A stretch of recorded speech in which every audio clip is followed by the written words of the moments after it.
I received an official summons from the Yancey County Sheriff's Office in Burnsville, North Carolina. My distant great-aunt, Abigail Colville, as well as her 12 remaining family members, had suddenly vanished.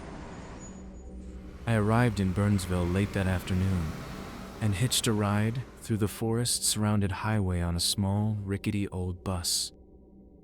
Burnsville only had one small hotel. They were completely vacant and seemed surprised when I walked in, looking to rent a room. The authorities gave me a large manila folder. It contained the items belonging to my great-aunt, along with a cover letter from Brown Law, the family solicitor in Charlotte. I was supposed to inspect them before I made my way to the Colville town.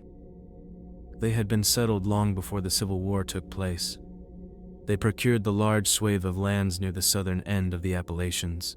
It was here that they founded the town of Colville.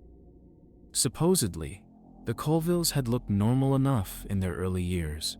It wasn't until they grew older that their visages began to distort. The older a person, the worse their appearance became. It wasn't long at all until the elders took to hiding away from the town. Among the items was Abigail's very strange piece of jewelry. Surrounded by a rusted metal casing, the gem glowed with an unusual luminosity, priceless and never seen before on this earth. Her occult books, or whatever superstitions they believed in, were evident in the vintage volumes they possessed. She spoke of Yidath, the ancient continent, where her lineage began, and of the first gods, some 4 billion years ago.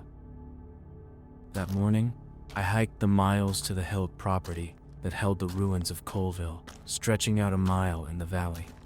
The locals refused to use it. In fact, many had never before dared to so much as cross over the line between the two towns. I finally found Colville, the abandoned town of my distant family huddled in the midst of a mountain valley. I spent quite some time just walking through the ruins of Colville, peeking into the remains of this home and that one. Long deserted, many of the cabins were the remains of the Civil War era, with no modern appliances, tools, or comforts. Walking further, the good amount of caves littering the hills around Colville could have hidden any number. It was that evening, after I returned to the motel in Burnsville, that I had the dreams. I dreamt of an ancient orange seashore, spread out as far as I could see. Strange clicks and clacks could be heard from worms and shelled things that, after closer inspection, I realized had needle-toothed mouths. As I walked in the distance, I could see a great stone structure, a tower of some sort, which arose above the orange mist, the sea waves crashing against the rocks. Arriving, something dragged itself out of the doorway and into the chamber. An echinoderm blob with no less than 6 groping tendrils. Great feelers reached outward from distinguishing features. I awoke then, not startled, but mesmerized, and in my thoughts as to why I would dream of such a horror. The next day, I hiked again back to Colville.